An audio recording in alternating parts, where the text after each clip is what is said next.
आप देख रहे हैं court breaking news. Hit and run मामले में सुप्रीम कोर्ट से एक बड़ी खबर आ रही है। दरअसल याचिकाकर्ता एस राजसीकरण ने हिट एंड रन मामले को लेकर एक रिट पिटीशन सुप्रीम कोर्ट में दाखिल की है, जिस पर सुप्रीम कोर्ट ने 12 जनवरी 2024 को बहुत बड़ा फैसला सुनाया है। इस रिट पिटीशन पर सुनवाई सुप्रीम कोर्ट के न्यायमूर्ति अभय अशोका और न्यायमूर्ति पंकज मित्तल ने की है।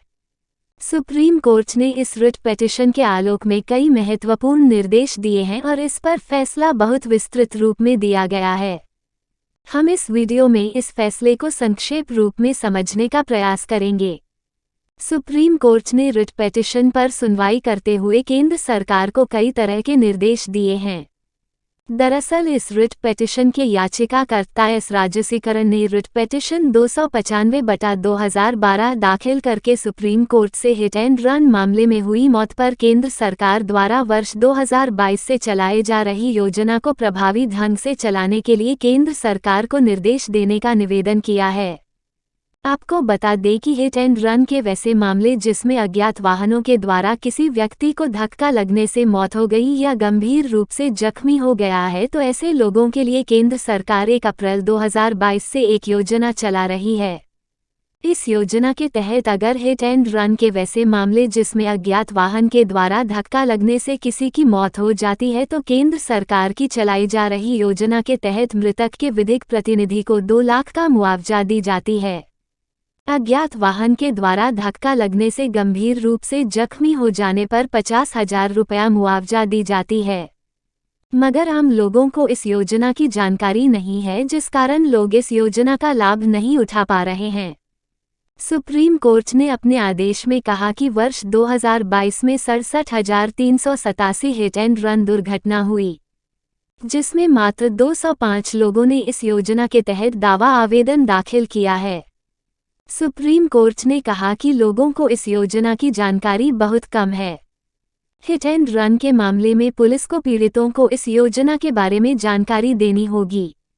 सुप्रीम कोर्ट ने इस योजना को प्रभावी ढंग से लागू करने के लिए महत्वपूर्ण निर्देश दिए हैं, जो कि इस प्रकार है। यदि दुर्घटना में शामिल अज्ञात वाहन का विवरण रिपोर्ट दर्ज करने वक्त उपलब्ध नहीं है, बाद में प्रयास करने के बाद भी उस अज्ञात वाहन का विवरण उपलब्ध नहीं होता है, तो 1 महीने की अवधि के भीतर पुलिस स्टेशन का प्रभारी घायल या मृतक के विधिक प्रतिनिधि को सूचित करेगा कि इस योजना के तहत मुआवजा का दावा किया जा सकता है। सुप्रीम कोर्ट ने आगे अपने आदेश में कहा कि पुलिस स्टेशन का प्रभारी दुर्घटना की तारीख से 1 महीना के भीतर योजना के खंड 21 के उपखंड 1 में दिए गए अनुसार एफआईआर को दावा जांच अधिकारी को अग्रेषित करेगा। साथ ही पीड़ित को और मृतक मामले में विधिक प्रतिनिधि को लिखित जानकारी भेजेगा। दावा जांच अधिकारी के पास 1 महीना के भीतर दावा आवेदन प्राप्त नहीं होता है, तो दावा जांच अधिकारी द्वारा संबंधित जिला कानूनी सेवा प्राधिकरण को अनुरोध के साथ जानकारी प्रदान करेगा। दावेदारों से संपर्क करने और दावा आवेदन दाखिल करने में उनकी सहायता प्रदान करेगा। सुप्रीम कोर्ट ने आगे निर्देश दिया कि प्रत्येक जिला स्तर पर एक निगरानी समिति का गठन किया जाएगा, जिसमें जिला विधिक सेवा प्राधिकार के सचिव, जिला के दावा जांच अधिकारी या 1 से अधिक है तो राज्य सरकार द्वारा नामित दावा जांच अधिकारी शामिल होगा। एक पुलिस अधिकारी जो पुलिस उपाधीक्षक के स्तर से नीचे का ना हो, जिसे जिला पुलिस अधीक्षक द्वारा नामित किया जाएगा।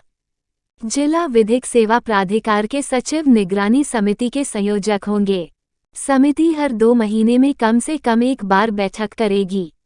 सुप्रीम कोर्ट ने आगे अपने आदेश में कहा कि दावा जांच अधिकारी दावा आवेदन प्राप्ति से 1 महीने के भीतर दावा निपटान आयुक्त को भेजेगा। सुप्रीम कोर्ट ने कहा कि 2022 योजना में दुर्घटना की तारीख से दावा दाखिल करने के लिए 6 महीना की सीमा अवधि का प्रावधान था, जिसे 12 महीना तक बढ़ाया जा सकता है। सुप्रीम कोर्ट ने केंद्र सरकार से इस बात पर विचार करने का निर्देश दिया है कि क्या कोई संशोधन किया जा सकता है, ताकि जो लोग इस योजना के तहत आवेदन करने के हकदार थे वह आवेदन कर सके, क्योंकि लोगों को इस योजना के बारे में जानकारी ही नहीं है। सुप्रीम कोर्ट ने केंद्र सरकार से मुआवजा की राशि पर भी विचार करने को कहा। एवं स्थायी समिति को योजना के बारे में जन जागरण करने और इसे प्रभावी ढंग से लागू करने के लिए प्रभावी कदम उठाने का भी निर्देश दिया है। सुप्रीम कोर्ट इस निर्देश की अनुपालन की निगरानी के लिए इस मामले पर अगली सुनवाई 22 अप्रैल 2024 को करेगी।